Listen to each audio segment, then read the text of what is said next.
12장 42절부터 50절입니다. 우리 교독하겠습니다. 그러나 관리 중에도 그를 믿는 자가 많되 바리새인들 때문에 드러나게 말하지 못하니 이는 출교를 당할까 두려워함이라.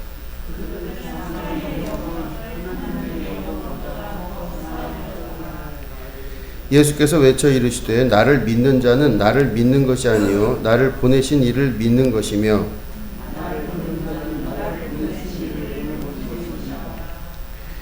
나는 빛으로 세상에 왔나니 무릇 나를 믿는 자로 어둠에 거하지 않게 하려 함이로다.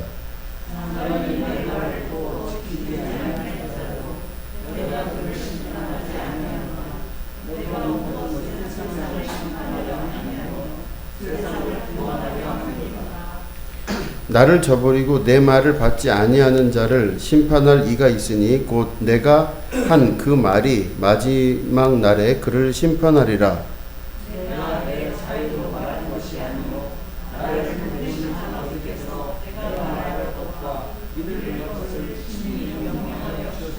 우리 같이 읽겠습니다.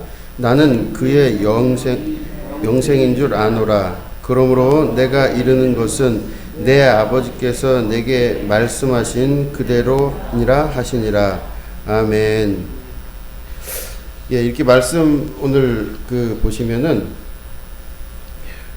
마음과 행위가 일치하기 어려운 시대를 말씀하고 있습니다.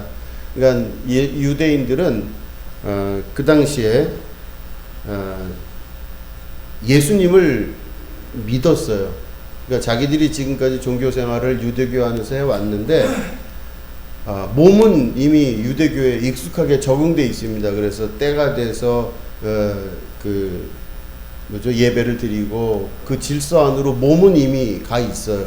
근데 몸은 가 있는데 그들의 마음속에서는 이미 유대교 안에서는 진리가 없다는 생각이 들기 시작했어요. 그럴 때 예수님이 오셔서 예수님이 말씀을 하시는데 예수님의 말씀이 1000번 듣고 100번 들어도 맞는 말씀이에요. 예수님 말씀이 진리라는 걸 확인한 겁니다. 그래서 예수님이 확실히 그리스도인 거가 자기들 볼 때는 확실해졌고 또 그래서 예수님을 믿고 또 예수님 말씀을 신뢰하기 시작한 거죠. 그런데 문제는 뭐냐면 그들이 이 말씀에서도 보면 관리 중에서도 그를 믿는 자가 많대. 그러니까 관리들 중에서도 예수님 믿는 사람이 많대. 바리새인들 때문에 드러나게 말하지 못하니 이는 출교를 당할까 두려워함이라. 그러니까 예수님을 믿기 시작하면요 여러 사람들이 예수님을 믿었음에도 불구하고 함부로 말을 못하는 겁니다. 그래서 함부로 말을 못하는데 왜 예수님을 믿는다는 말을 못하느냐, 성경에서는 정확하게 그렇게 이야기합니다. 그 43절 말씀 보니까 그들은 사람의 영광을 하나님의 영광보다 더 사랑하였더라 그랬습니다. 그러니까 주변에 보이는 이목이 있는 겁니다. 그러니까 주변에 보이는 이목이 있어서 내가 예수님 믿는다는 말을 하기 시작하면 이제 구설수에 오르기 시작하고 복잡해지기 시작하는 거예요. 그러니까 분명히 옳은 건 마음에 있지만 말을 못하는 겁니다. 그래서 이런 시대가 그 당시에 예수님이 계셨던 시대의 사람들의 모습이라고 볼 수가 있는 것입니다. 그 예수님의 그 시대가 사실은 요즘도 그런 시대가 많이 비슷하다고 볼 수 있습니다. 요즘도 예수님을 분명히 믿고 이렇게 믿는 게 맞다라고 이야기할 수 있지만 우리가 지금 믿고 있는 기존의 형식과 틀들이 어찌 보면은 예수님의 진리의 말씀과 조금 떨어져 있는 말씀일 수도 있는 이제 그런 경우가 많이 있습니다. 교회들도 그렇고 한국교회의 성장의 모습 그리고 지금 현재 우리들이 속해 있는 많은 모습들을 보면 옳지 않음에도 불구하고 따라가거나 맞지 않는데도 불구하고 그걸 맞다고 자꾸 자기 스스로를 합리화시키는 경우들이 많이 있는 것을 볼 수가 있습니다. 그러다 보니까 신앙생활의 그 습관과 모양은 몸에 있되 또 마음으로는 하나님을 믿고 예수님을 정말 진실되게 믿고 싶지만 우리의 형식과 살아가는 방식들은 그대로인 경우가 훨씬 많더라는 거죠. 왜냐하면 나 혼자 튀기 싫기도 하고 내가 튀므로 말미암아 다른 사람들과의 관계가 무너지는 것도 있고 여러 가지 것들이 아주 복잡하게 이렇게 작용하는 것들을 볼 수가 있습니다. 그래서 우리들이 정말로 하나님 앞에 교회가 말씀 안에서 사로잡히기 시작하는 그 성령의 역사가 나타나면 이 모든 것들을 넘어설 수 있는 믿음의 그 사건들이 일어날 줄로 저는 믿습니다. 거기는 주변의 환경에 보여지는 영향들이 있거든요. 주변 사람들이 무슨 말을 할까, 혹은 주변 사람들과의 관계, 또 내가 처한 위치에서 내가 이걸 말함으로 말미암아 어떤 일이 벌어질까 하는 그런 것에 대한 계산을 해보면 참 쉽지가 않다라는 것이죠. 그런데 당당하게 하나님 앞에 정말로 모든 것을 다 걸고 이야기할 수 있는 그 믿음의 시대가 올 줄로 저는 믿습니다. 어찌 보면 신앙인들에게는 위험한 시대가 될 수도 있습니다. 그러나 그런 결단의 시대는 반드시 와야 된다고 저는 생각이 듭니다. 그래서 아까 낮 예배 때도 말씀을 드렸지만 야곱이 50%의 믿음을 갖고 있었어요. 하나님 믿는 말씀 믿는 50%, 또 자기가 알고 있던 경험, 그러니까 흐트러뜨리고 싶지 않은 50%가 있어요. 그러니까 적당히 섞어서 신앙생활을 하게 되면 뭐 이것도 좋고 저것도 좋은 게 좋은데 예수님 당시에 그게 굉장히 큰 문제였었고, 이거를 요한복음의 기자인 요한은 뭐라고 평가했냐면 사람의 영광을 하나님의 영광보다 더 사랑하였다, 이렇게 표현하고 있습니다. 그러니까 우리가 사실은 눈에 보이는 하나님의 역사보다 현재 벌어지고 있는 역사들이 더 몸에 와닿기 때문에 함부로 이렇게 변화된 삶을 살기가 쉽지가 않은 거죠. 우리들도 스스로 여러 가지 조건들이 다 있을 겁니다. 여러분들 안에서도 각자 처해진 환경과 상황에 따라서 이 말씀이 너무 잘 적용이 되는 부분들이 있을 거예요. 내가 믿음이 있음에도 불구하고 믿는데도 말을 못하거나, 혹은 이 정도 말을 해야 되는데 그 말을 못하게 되는 경우가 사실은 주변과의 관계 때문에 그걸 못하게 되는 경우도 많이 있을 겁니다. 그럴 때 이 말씀을 기억하시고, 성령님 저에게 용기를 주셔서 제가 세상을 사랑하는 자가 아니라, 또 사람을 사랑하는 게 아니라 하나님을 더 사랑할 줄 아는 자가 되게 하여 주시옵소서, 이렇게 기도하시면 아마 성령께서 여러분들을 도우실 줄로 믿습니다. 그런 마음의 결단이 굉장히 중요한 것이죠. 이제 그 다음 보시면, 우리 이제 그 다음에 말씀 보시면, 예수님의 목회 방법 중에서 가장 이제 참 답답한 방법 중에 하나가 있습니다. 뭐냐면 예수께서 이르시되 나를 믿는 자는 나를 믿는 것이 아니요 나를 보내신 이를 믿는 것이며 나를 보는 자는 나를 보내신 이를 보는 것이니라. 그러면서 47절에 이런 말씀을 하십니다. 사람이 내 말을 듣고 지키지 아니할지라도 내가 그를 심판하지 아니하노라. 내가 온 것은 세상을 심판하려 함이 아니요 세상을 구원하려 함이로다. 요거 잘못 읽으면 예수님 말씀 안 들어도 되는 것처럼 보여질 때가 있어요. 그죠? 보시면 사람이 내 말을 듣고 지키지 아니할지라도 내가 그를 심판하지 아니하노라 그러셨어요. 이게 이제 목사인 저로서는 이게 큰 실수였다 이렇게 생각할 때가 있어요. 아니 예수님 말씀 안 들으면 벼락을 치시거나 좀 뭔 일이 좀 일어나면 깨끗해지거든요. 그럼 뭐 이렇게 막 가서 뭐 전도를 하고 뭐 제발 교회를 다니고 예수님 믿 이 말을 안 해도 돼요. 그냥 깨끗하게 해결될 문제인데 예수님 이 말씀과 이 행동이 실천하신 그것 때문에 지금 우리가 이렇게 고생을 하는 거예요. 이거 보시면 사람이 내 말을 듣고 지키지 아니할지라도 내가 그를 심판하지 않겠다 그러셨어요.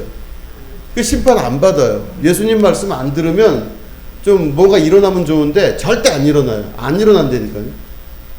그게 참 이상해요. 그 막 지나가다가 한번 넘어지기라도 하면 좋은데 그것도 안 그래요. 아주 승승장구 잘 살고 얼마나 행복한지 몰라요. 근데 이 말씀이 진짜로 이루어진 겁니다. 그러니까 예수님이 이 땅에 오신 이유는 예수님이 분명히 말씀하셨지만 요한복음 기자를 통해서 말씀하셨지만 심판주로 오신 분이 아니세요. 예수님이 구세주로 오셨어요. 구세주, 구원한 세이비어로 오셨지 심판하러 오신 분이 아닙니다. 그렇기 때문에 예수님을 믿는 사람들은 바로 구원받을 사람들이 심판받을 사람들은 아니에요. 그러니까 우리가 심판주는 누구라고 그러시냐면 이제 그 이후에 보면은 말씀 보면 하나님이라고 말씀을 하십니다.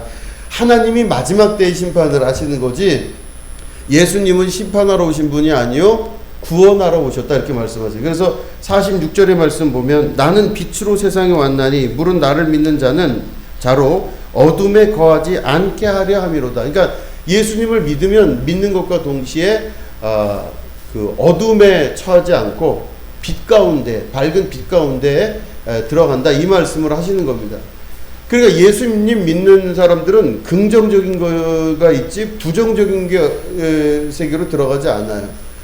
예수님 믿지 않고 예수님 말씀 안 듣고 함부로 행동한다 그래서 벌을 받거나 하지를 않는다는 겁니다. 그죠? 이게 이제 그래요. 자, 그런데 이제 제가 그 인간의 심리에 관련된 부분에 아주 그 포스트 모더니즘의 유명한 소설가가 있습니다. 제가 아주 좋아하는 소설가인데 그 아르헨티나의 보르헤스라고 하는 소설가입니다. 1899년에 태어나서 1982년에 이제 세상을 떠난 아르헨티나의 그 유명한 소설가 보르헤스라는 사람입니다. 이 보르헤스라는 사람은 아주 유명한 소설가인데 그 보르헤스의 소설 중에 바빌로니아의 복권이라는 이제 소설이 있습니다.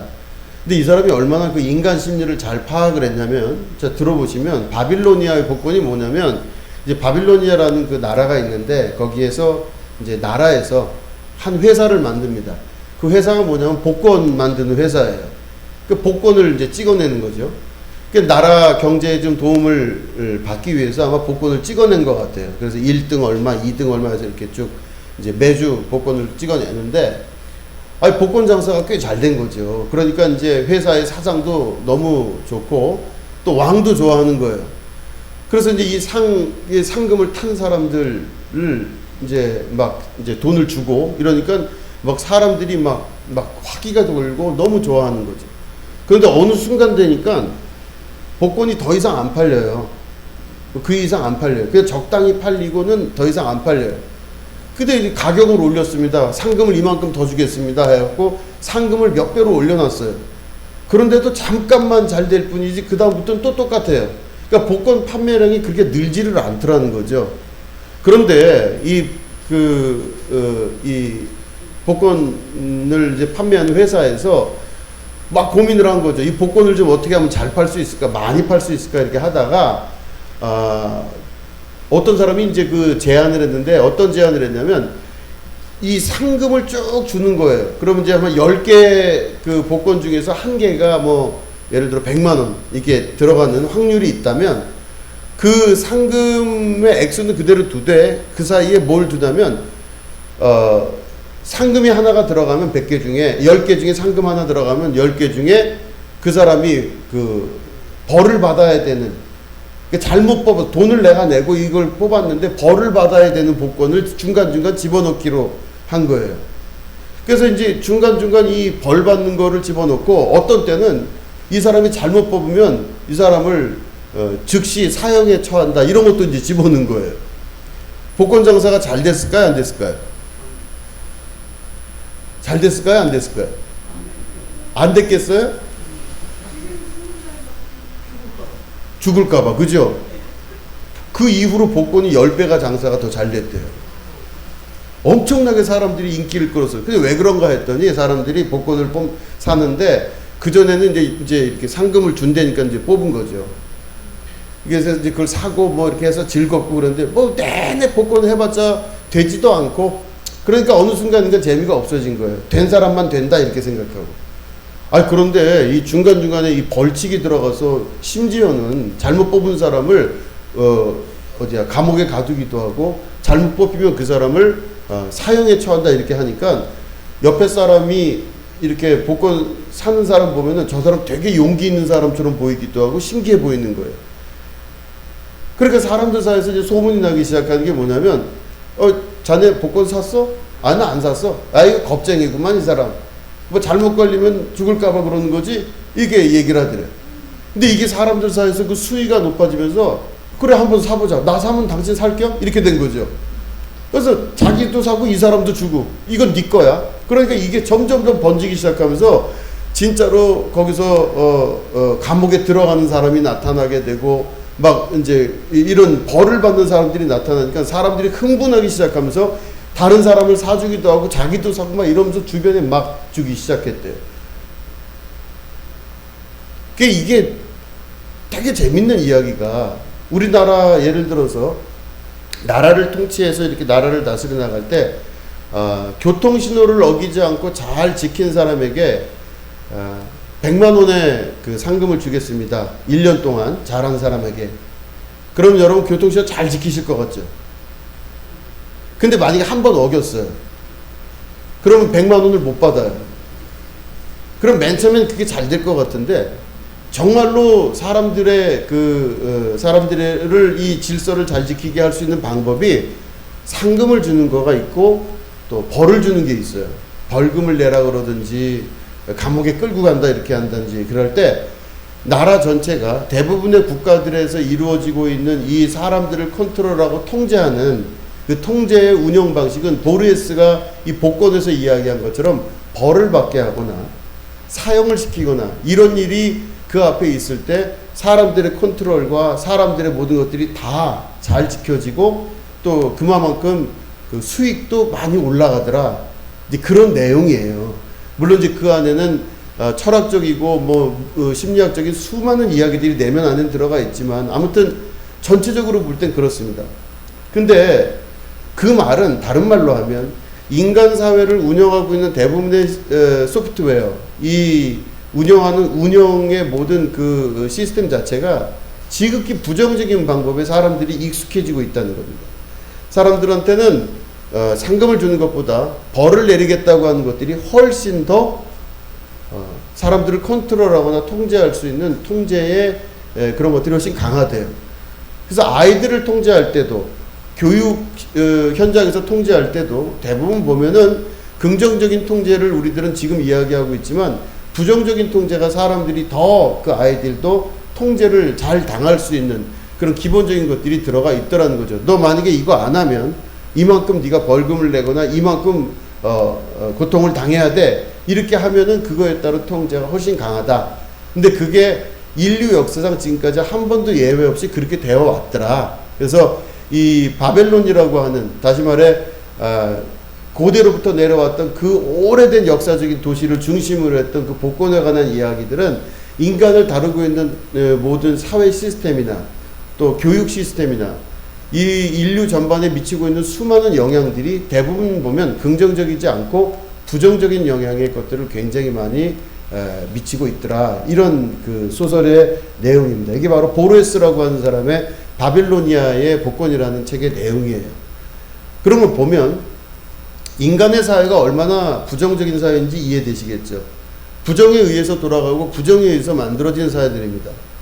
그래서 이 벌의 정도에 따라서 그 사회가 어떻게 운영되느냐 이것들이 나타나고 있어서, 물론 벌을 주지 말고 상금을 줘서 오히려 더 잘해야 된다라는 것도 긍정적인 것도 있겠지만, 보르헤스의 소설 이 안에 바벨로니아의 복권을 보면 벌만 있는 게 아니라 그 안에 상금도 같이 넣었잖아요. 그러니까 상금을 빼고 벌만 넣었다 그러면 아마 아무것도 안 했을 텐데 상금하고 벌을 같이 섞어서 넣은 겁니다. 그래서 1등한 사람이 있고 거기에 벌을 받는 사람이 있고, 그래서 이 두 개를 계속해서 돌아가면서 할 수 있도록 했다. 그래서 이게 바로 사회 시스템을 잘 표현해 준 소설이라 이렇게 볼 수가 있는 겁니다. 아마 예수님 시대에도 그게 같이 돼 있었던 것 같습니다. 유대교 안에서도 이렇게 잘하면 이렇게 복을 받고 또 이렇게 잘하지 않으면 복을 받지 못하고 하나님으로부터 벌을 받는다 하는 이제 그런 것들이 사회 안에 팽배해 있었던 시대인 것 같습니다. 이게 바벨로니아의 복권처럼 유대교가 지배적이었던 그 예수님 시대에도 역시 같은 모양의 세계를 볼 수가 있는 거죠. 그런데 예수님이 오셔서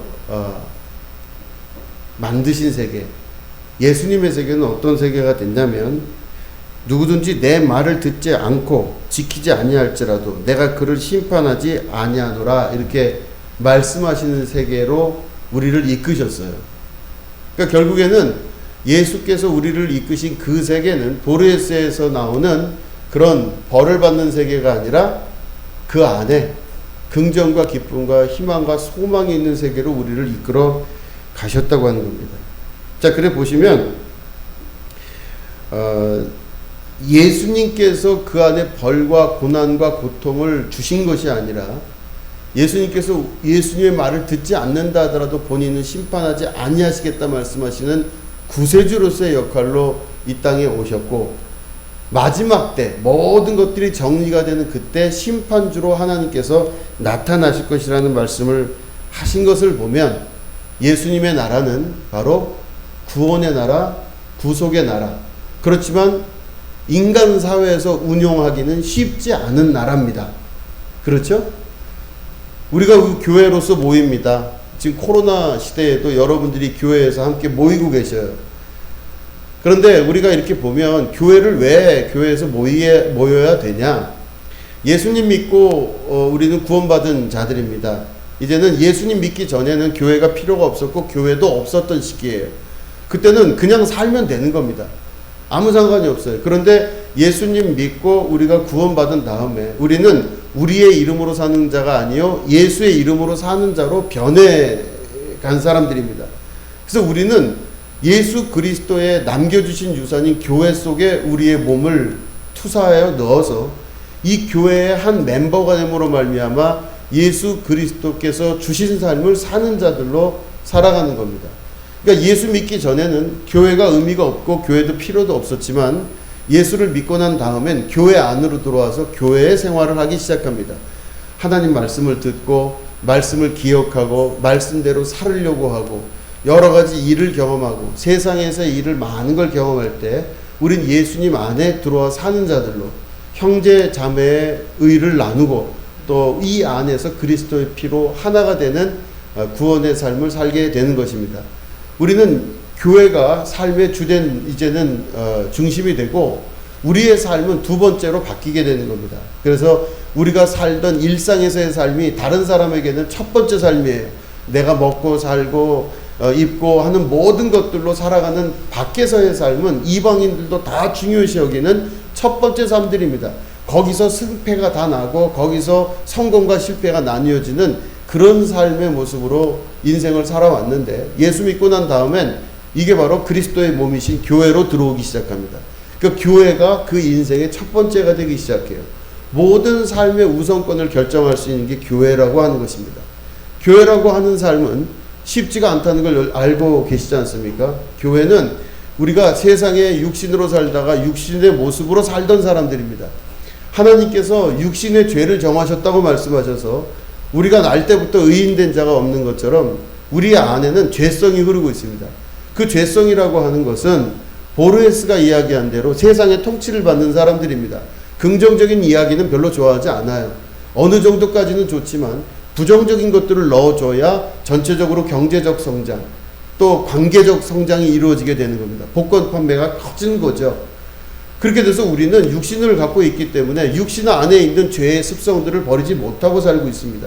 끊임없이 이 죄의 속성들이 우리 안에서 막 용솟음치기 때문에 우리는 그 세상에 있다가 교회 안으로 들어오면 많은 이질감을 느끼거나 고통을 느끼거나 때로는 힘든 걸 경험할 수도 있습니다. 도대체 이 교회에서 뭘 하고 있는 건지 이해가 잘 안 될 때도 있어요.